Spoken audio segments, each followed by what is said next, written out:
벌레가 기어 다닌다. 전기가 통한다. 오래 앉아 있다가 일어날 때 다리가 이상하거나 먹먹할 때 주로 쓰는 표현입니다. 힌트를 더 주자면 환자분들께서 감각이 없다, 남의 살 같다고 호소하십니다. 쥐가 난다. 쥐가 난다라는 표현은 의학용어에서 근육이 단단하게 뭉쳐져 통증이 동반되는 상태를 쥐가 난다고 표현합니다. 쥐가 난다. 이런 표현은 사실 조금 다른 증상을 의미합니다. 정답은 바로 저리다입니다.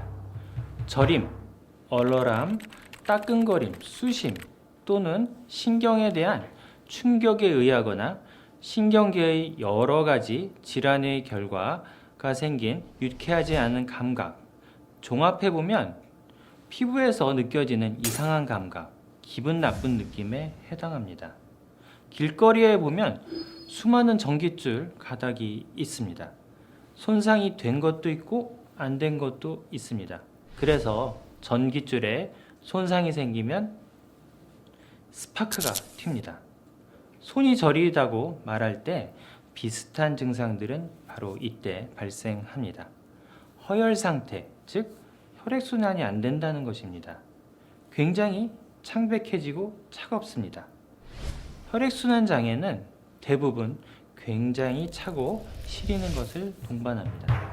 혈액은 우리 몸에 산소를 공급해주고 영양가도 공급해주는 굉장히 중요한 수단이기 때문에 혈액순환이 안 된다면 몸 안의 조직이 살 수 없기 때문에 아픕니다. 대표적인 예가 레이노 현상입니다. 저림 증상은 이러한 혈액순환 장애에 의한 증상과는 다릅니다. 손발 저림은 감각과 운동 자극을 중추신경으로 연결하는 통로인 말초신경에 이상이 생겨 발생하는 경우가 가장 흔합니다. 손발 저림의 가장 큰 원인은 신경의 손상, 그 중에서도 말초신경의 손상인 경우가 제일 많습니다. 말초신경에 병이 생기면 말초신경병이라고 말할 수 있는데 말초신경병과 제일 관련이 많은 질환이 당뇨병입니다. 신경이 손상이 돼서 아프거나 저리거나 하는 걸 신경병성 통증이라는 이름을 붙입니다.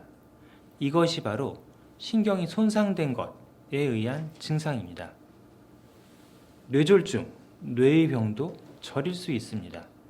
뇌혈관이 막히거나 터지거나 그것으로 인해서 그 뇌에 해당하는 영역에 어떤 기능 장애가 생겨서 나타나는 증상을 뇌졸중이라고 생각하시면 됩니다. 뇌졸중은 갑자기 발생합니다. 손발 저림과 뇌졸중의 연관은 어떨까요? 오래전부터 양쪽 손이나 발이 저릴 때 뇌졸중 또는 중풍이 오게 될 가능성은 상당히 적습니다. 뇌에서 어떤 증상이 생길 때는 양쪽에 한꺼번에 생기진 않습니다. 처음부터 양쪽 손이나 발이 저리기만 하는 뇌졸중은 거의 없다고 보시면 됩니다. 예를 들어 몸의 한쪽 팔다리가 저리거나 마비가 같이 오거나 말이 잘 안 되거나 잘 못 알아듣습니다.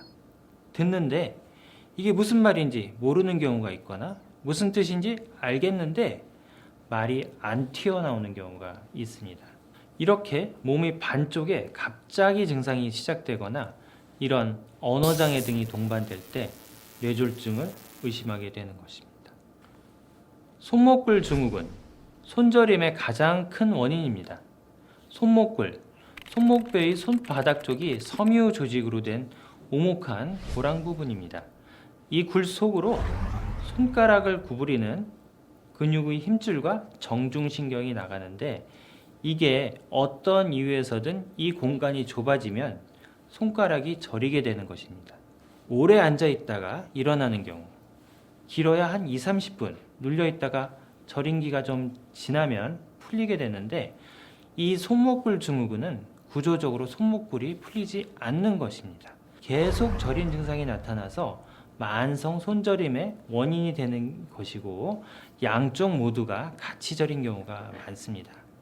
손목골 증후군은 초기에는 손바닥 쪽 손가락이 이렇게 저리게 되지만 병이 심해지면 저린 부위가 어딘지 확인을 잘 못합니다. 손가락과 손바닥뿐만 아니라 팔이 저리기도 하고 심지어 어깨가 저리다는 분도 있습니다. 여자분들, 손저린 분들 되게 많습니다.